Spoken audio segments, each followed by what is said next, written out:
ngi-end up esengikhuleliswa ubhuti kade sisiza emzini wami njengoba ngishadile ngihlala nomnyeni wami.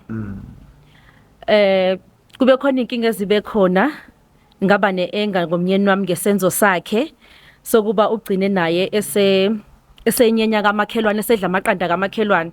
Nami ke ngabe sengigcina sengisondeza ugarden boy ubhuti lo sisizayo khona lapha ya egcekeni ngoba kade kuyena ongiduduza uyena kade seduze kwami kwaze kwagcina ke sekube khona nenkanuko. Okay. Ake ngibingelele mbukela lapha ekhaya igama ngumzothule ngokeshembe Sibongo mafavuka njengento engavani samba nesabonkosi ngalala maqedo lala bafoza nokhwathisa ikhundla othi mawuvimba ngala uthukusunga le ngumkhovo oyiphayo madakeni oyisha sanketela. Ngiyabingelela le inethezeka TV. Ngiyabingelela igama lohlelo sithi uphila kanjani na ungasibhalela kulula ngena lapha kuma-email kwahlalinethezeka@gmail.com silandele inkundla zokuxhumana Facebook TikTok usilandele nalapha ku-YouTube sisuke sikhona nakanjani khona inkosazane isibhalele hleli nayo njengamanje izositshela udaba layo ukusuka nokuhlala ukuthi lume kanjani esibhalele lona. Yabona ke khona abantu othola ukuthi banesebenzi emakhaya kodwa egcineni mase kwenzeka izimo ezithile ezenzeka khona emakhaya udaba lakhe luqala lapho. Nkosazana angikubingelele kwamukele kwiNethezeka TV. Yebo sawona bhuti njani? Siyaphela nkosazana umuhle siyakubona uhlobile uhleli kamnandi la uhleli khona. Ngiyabonga yebo ngihleli kamnandi. Oh yeah. Yes. Okay udaba osibhalele lona la kwiNethezeka TV lume kanjani ake sitshele umbukeli la ekhaya. Udaba engilibhalile namhlanje ngidinga ngalo usizo lime kanje ukuthi ngi-end up esengikhuleliswa ubhuti kade sisiza emzini wami njengoba ngishadile ngihlala nomnyeni wami. Kube khona inkinga ezibe khona ngaba neenga ngomnyeni wami ngesenzo sakhe sokuba ugcine naye esenyenya kamakhelwane esedla amaqanda kamakhelwane.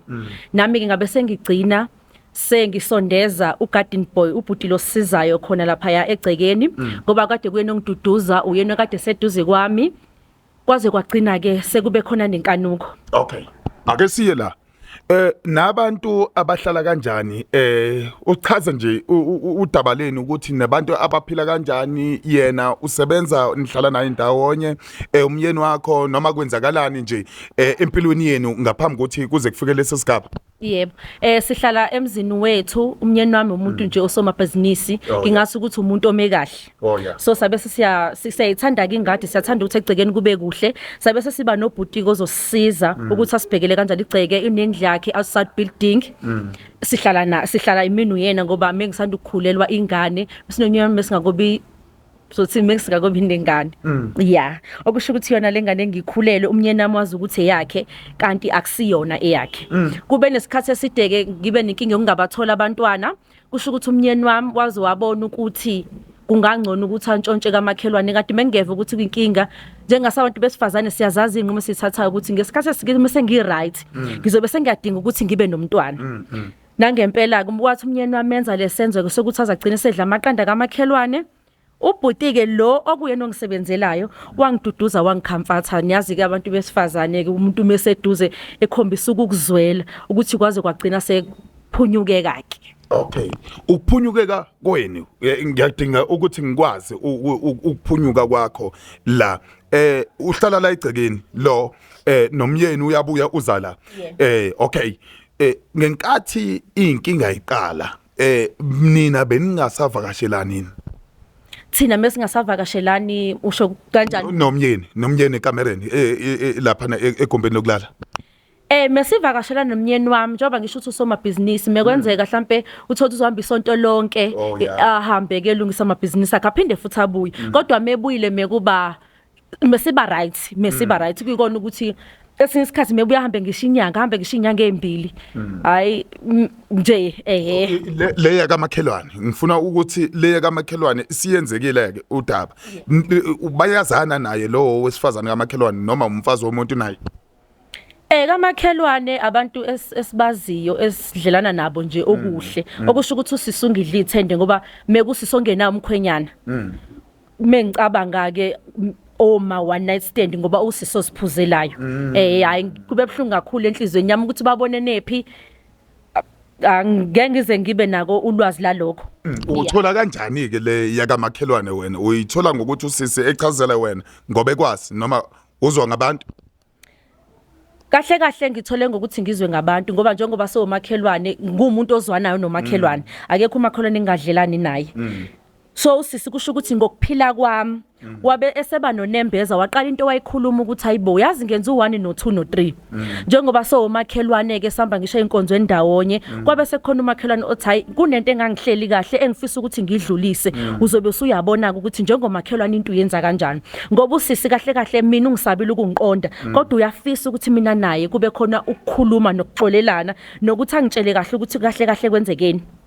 Yeah. Ake sibuye la kumyeni wakho ke umyeni wakho yena uyakwazi yini wakwazi ukumtshela ukuthi kwenzakaleni? Into ekanje uvele uyikhulume.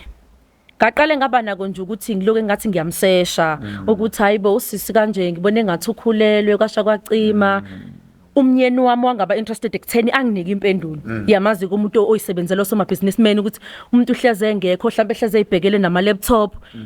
Mengivele ngiqhamuke nalodaba nje uzovela abe nento azoyenza noma sikhuluma okunye. Angabi interested ekutheni angi-attend ngale nkulumo engiza nayo.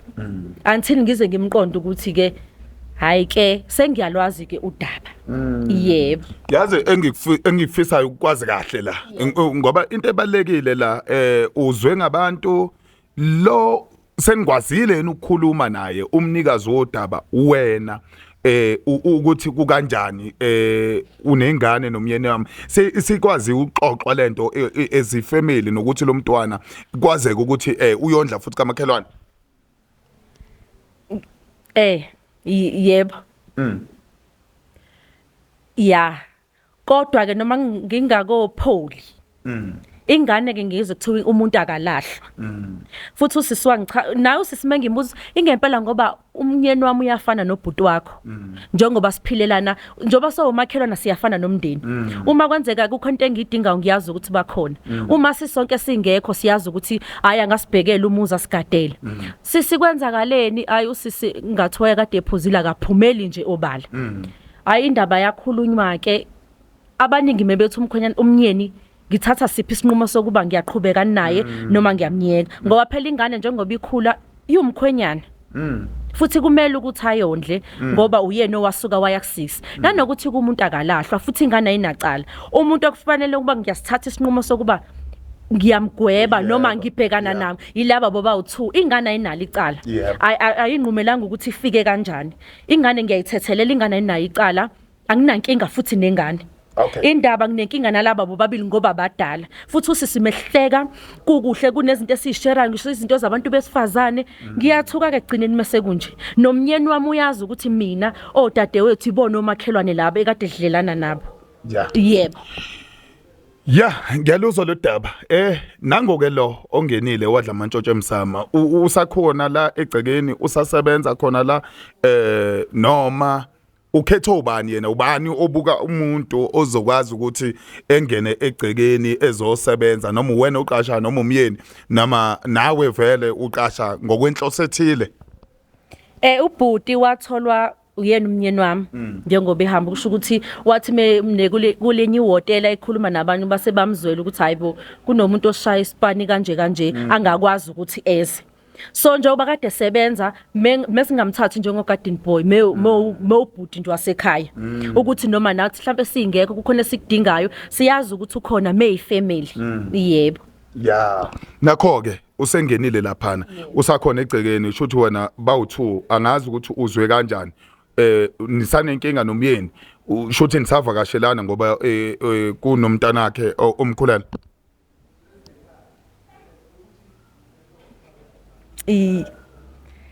Hayi kunzima kona. Ngingasho ukuthi kunzima ngoba mina phela sengiyalazi nami iqiniso lokuthi nami ngenzeni. Uyabona manje ukuthi sekukhulu kakhulu sekukuningi.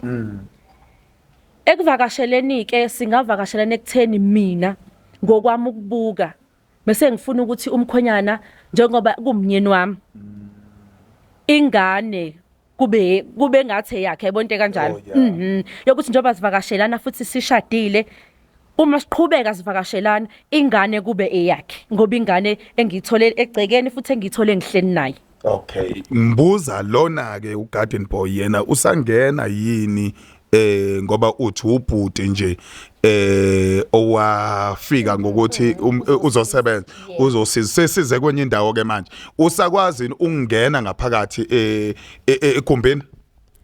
Ubhuti ke njoba sengamtshela mina ukuthi ke njengoba kwenzeka kanje mina sengikanje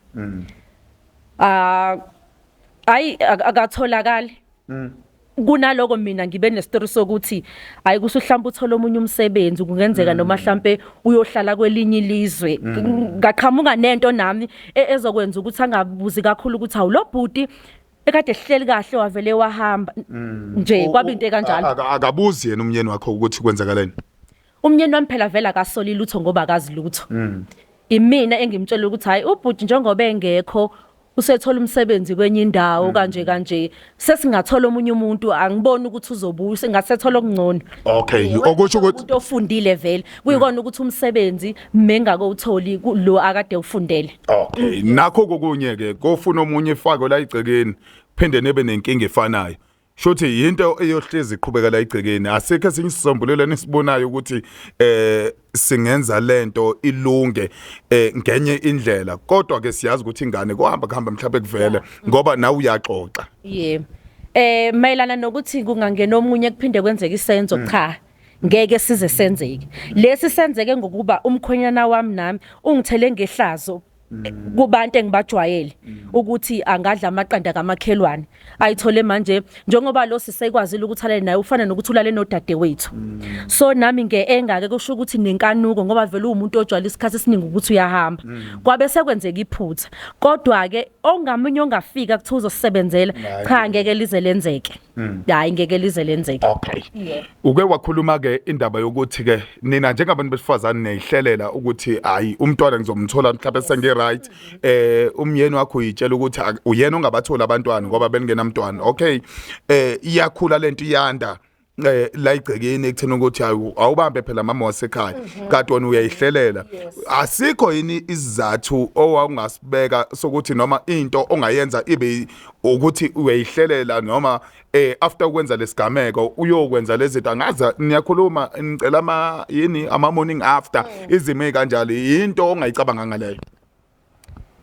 Hayi kushuthi ngibukeka kanjalo ngoba phela sinawo umlisa lo indlela okwenzeka ngayo asiqokanga ngoba yabona umuntu mezokukhamfatha na uza ukuthi cha ngifudumele ukugcina sekwenzeka ke into eyenzeka sabona seqedwe ukuthi hayibo kwenzeke kanjani yabo into ekanjani nayisola into ehleliwe ukuthi siyahlela ke manje ukuthi manje sesiyalela cha kwabuka ukuthi nje umuntu oze kahle ngiphethe kahle uyamaza umuntu wesilisa kumuntu wesifazane nabanye abantu besifazane kubantu besilisa and sisobabili la nami ngizididekele umnyeni wami ungithele ngale hlaza lenzile izinto ziningi sagcina sesenza ke ucansi elingavikelekile kusho ukuthi olingaphephile. Yebo kwabe into ekanjalo okusho ukuthi nayisola emva kwalesigameko futhi nangaphinde naxoxa ngayo leyo ukuthi ke hayi kube right naye wangaphinde futhi wakulandelele ukuthena ukuthi ningaqhubeka lengcine khona. Ayi cha ngeke ngoba phela so two manje sabe sebeseba nokuthi kanjani senza kanje uyangisebenzela nami ngimthatha njengobhuti nakuthina nje kwaba into ehlangene nje engingazi. Okay, uyabona esimene sikanje siyazi ukuthi kukhona izinto eziphinde limaza abantwana usikompilo kubantwana uthola ukuthi omunye umntwana kunosikompilo la kubo nelakini esimene sikanjalo ucabanga kanjani ukumisa kanjani esimene sikanjalo ngoba egcineni lento iyazohamba ivele uthola ukuthi umntwana senenkinga manje ngoba kwenzeka isimo esikanje. Yebo ngiyazi ukuthi ezinye ingane ziyahlupha ziyafuna makubo kahle vele ingane akuyona yamnyeni wami ingane eyabhutu kade sisiza yilapho ke kube sekuthatha khona isinqumo ngoba ingane izosikhulumela ingane siyazi ukuthi ingane emisifuna ukuya kubo iyagula kwenzeka izinto eziningi. Kahle wena into ekuhluphayo ukuphumela obala nje nokuveza obala ukuthi into ekuhluphayo osibhalele yona biyiqondane nento esazokudla impilo yakho yonke ngenxa ukuthi vele umntwana uyikhulumela yena mekhulu. Yebo, ukuthi umntwana vele uma kuukuthi amasiko akabhudi lo engizigcine sengilale naye amasiko kuba ingane igcina ihlupha, ingane izogcina vele isihlupha. Nami nje impela ayingihlalisile kahle lento. Ungathini kumuntu wesifazane nakubona abantu besilisa ngoba ezinye zezinto nithathe inqumo nina ngalesikhathi mhlawumbe kube khona sokudideka noma kube khona uqhekeke empilweni nokuthi lezi zinto seyigade esikhathini samanje ngoba umuntu uyaba ne-choice kwenye indawo uthola ukuthi ubengayitsheli kakhulukazi nama relationship uthola ukuthi asengalungiseka abantu behlukane begqaqana mhlawumbe lo 2 months kanti into isazoxoxa isixoxwa nje sekunenhlama ehlalile esiswini sekunenkinga ekhona. Ngifuna ukucacise lapho ekutheni ukuthi khulume nabantu besifazane nabantu besilisa eyimene kanje ekuthenini ukuthi kwesinye isikhathi ezinye zezinto kufanele kuhlalwe phansi ixoxwe ukuze leyo nto ilungiseke kungabi bikho ekuthenini ukuthi omunye ubukela phansi omunye uma ebeka wakhe umbona ngoba lento yobudlelwane idinga bona bobabili. Yebo, ngingasho ukuthi sina sabantu besifazane njengoba thina sinesikhathi sethu sokuthi hayike yabona ke manje sengilungele ukuba ngaba nengane kahle vele thina sikanjalo. Yebo kayenzeka amaphutha namlenzekile iphutha ngoba umyeni wami mebadinga abantwana njengoba sishadile. Ngaba mina nokuthi ngilinde isikhathi sokuthi ngifuna ukuthi izinto zami sezihleleke kahle ngoba ngibheka kakhulu izinto zomyeni wami. Ngifuna ezami ukuthi ingane yami ikhule esandleni esiright. Nangu ke kwenzeka lephutha engingakusho ukuthi nathi asicabangele abantu esishade nabo ngoba nami kuveza ukuba ngiselfish ukuthi ngizothi ngishadile umnyeni ethecela ingane mina ngithi ngilinde sami isikhathi njengoba sekwenzeke kanje. Asihlaleni phansi sibonisane. Uma ukuthi ulinda isikhathi kunezinto safuna ukuthi uyilungise khuluma nomuntu onaye ebudlelwaneni ukuthi hayi okwamanje ngisalungisa u1 no2 mhlambe mawusudlulileke sesingaqala ukuthi siqale sithola abantwana ngoba manje mina ngisicabangele mina ngalinde sami isikhathi kanti nami kuzoba khona isivunguvungu leso sikhathi engisilindile kahle sigcine sesingasafikanga ngoba sekugcine sekwenzeke leli iphutha elenzekile. Yazi into engiyibongayo sikuthole kakhulu ngenkathi ubhale kwenye ama comment lapha na inkundleni zokuxhumana ukuthi hayi into kanje iyenzeka ngenkathi abantu bephikisana lapha ku YouTube so sakwazi ukuthi sikutomule khona sathi isithinta kule number wasithinta sathi cha soba khona eGoli na kanjani wathi nawe uyoba khona la eGoli ukwazi ukushare istory sakho lese sisicelayo sikufihlela igama safihla wena ukuthi nawe uvikele umuzi wakho kodwa bengafisa mina ukuthi ngelinye ilanga uyimele empilweni nawo uthuthuke lapha makuwa amabhizinisi wenzele ke manje ekutheneni ukuthi makuvela lezi inkinga ungabe nawo ususukela kakhulu ngoba inkinga ekanje ziyakwazi ukukususa ngisho la uthi wena uthanda khona noma ugane khona. Hayi yes sibonga kakhulu ngesikhathi sakho. Ngiyabonga kakhulu ngiyabonga ngempela. Kunjalo ke mbuke lapha ekhaya ezinye zeindaba siyakwazi ukuyibamba kuona ama comment uthola ukuthi umuntu ngenkathi egxeka wakuthiwa nasekhaya yakuyenzeka into kanje noma umngani wami ikuyenzeka into kanje omunye vele kuthiwa hayi ethi mina uyazi ningamsoli umuntu uma kwenzeka into enye into kusuke kuyi depression uthola ukuthi umuntu ube nenkinga kangangokuthi akekho umuntu obengaxoxa naye ibike leyo nkinga ngoba egcineni kuyenzeka ukuthi ungene ebudlelwaneni ungeke ukukhulume futhi nabantu bakini ekhaya ngenxa ukuthi mhlawumbe lo muntu uyimisele ngawe mase kuthi yena lo muntu maseke enza inkinga uthola ukuthi menza inkinga wena wazi ukuthi uzoyapi ngoba bona babengamfuni kwavele kwasekuqaleni izinto ekanje ziyenzeka thokuthi masezenzekile maseqala inkinga eziningi sekufanele sisondele sixoxe lezi inkinga nokuthi siyayibulala imizi nokuthi ke kwesinye isikhathi uma uzothatha isinqumo sokuthi wenze into oyazi ukuzoba nomngozi qala ucabange ekuthenini ukuthi kwesinye isikhathi kothi mase ngibenzile lobo mngozi ngesikhathi esizayo ngiyobe ngisahleli la ekhaya ngizophuma ngibheke iphi mangisuka la ekhaya ngoba kweminye imizi uthola ukuthi awumukelwa ngisho kuthiwa ubuya emzini kuthiwa cha mabuye emendweni cha la ekhaya kodwa kulungile netha zika TV ngwasibhalela kulula nje ngabhala lapha na kwahlanethezeka@gmail.com, phinde ungene Facebook page, ngena nakuma inbox lapha na ukhulume nathi thina sokuphendula, hlale nawe sifike qathatha la ungakhona. IseThekwini sifika qathatha, IseGoli manje sikhona njengamanje, koMpumalanga sofika nakhona. Ayiphinde idibane. Umfowethu eMashumi lo. Gipha.